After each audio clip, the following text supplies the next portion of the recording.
दोस्तों, क्या आप भी अपने लिए घर में या व्यावसायिक प्रतिष्ठान में कोई बेसमेंट का निर्माण करना चाहते हैं या बेसमेंट बनाने जा रहे हैं?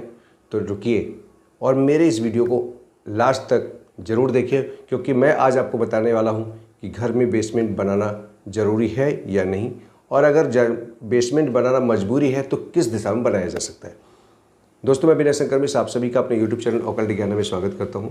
मेरे कार्यक्रम अंक अनमोल में आज हम चर्चा करेंगे कि किसी भी मकान के बनाने के समय आपको बेसमेंट बनाना चाहिए या नहीं बनाना चाहिए। इसी प्रकार अगर हम व्यावसायिक प्रतिष्ठान बना रहे हैं, कोई मॉल बनाने जा रहे हैं, तो वहाँ पर बेसमेंट बनाना कितना कारगर हो सकता है या वो नुकसान का भी कारण बन सकता है।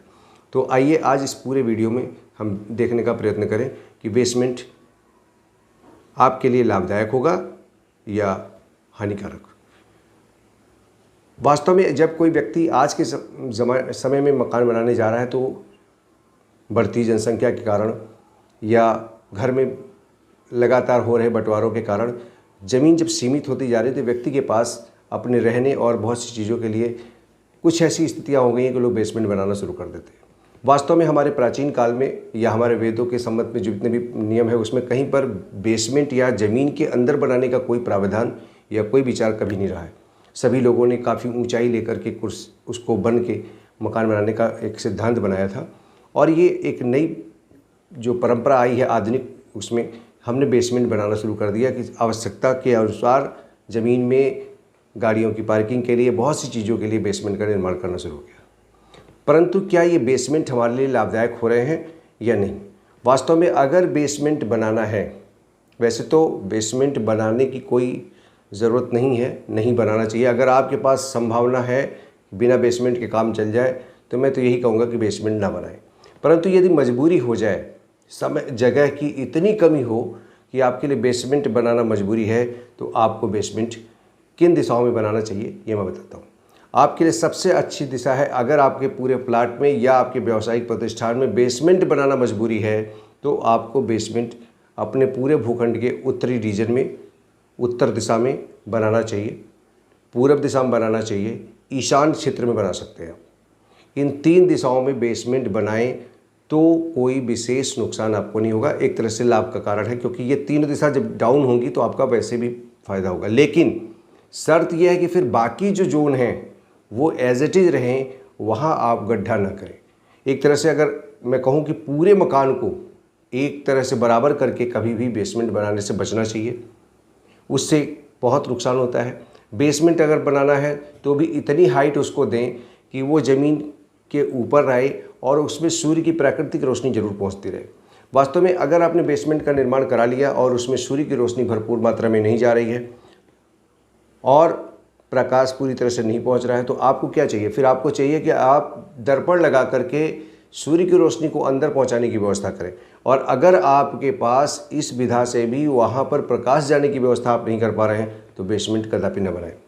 मैं ऐसे बहुत सी चीज़ें देख रहा हूँ, बहुत से मॉल वगैरह देख रहा हूँ कि जहाँ पे बेसमेंट बना हुआ है, परंतु वो मॉल घाटे में जा रहे हैं। उसका कारण क्या है कि उन्होंने अपने नैऋत्य कोण को भी, जो कि साउथ वेस्ट रीजन है, साउथ का एरिया है और वेस्ट का एरिया है, इसमें भी गड्ढा कर लिया है, यानी बेसमेंट बना दिया।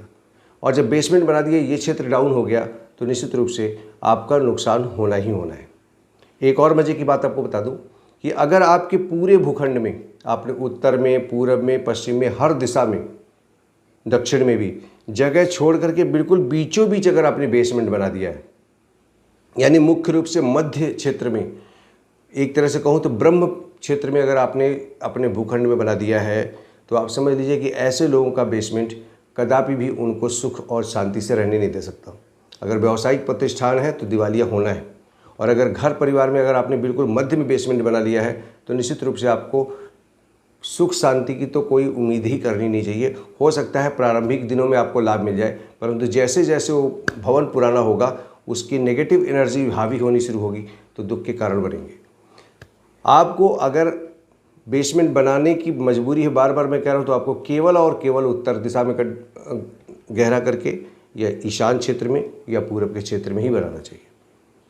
दोस्तों, मैंने आज सोचा कि आपको बता दूं कि अगर आप बेसमेंट बनाने की सोच रहे हैं, मकान में कहीं पर भी भूतल में बनाना चाहते हैं उसके नीचे, तो निश्चित रूप से इस बात का ध्यान रखें कि हमें कहाँ पर बेसमेंट बनाना चाहिए और कहाँ पे नहीं। तो मैं आपको जो पूरी तरह से मना कर रहा हूँ कि आपको साउथ वेस्ट रीजन में यानी नैऋत्य कोण में भूल कर भी बेसमेंट ना बनाएं, पश्चिम और दक्षिण के क्षेत्र में भी बेसमेंट ना बनाएं।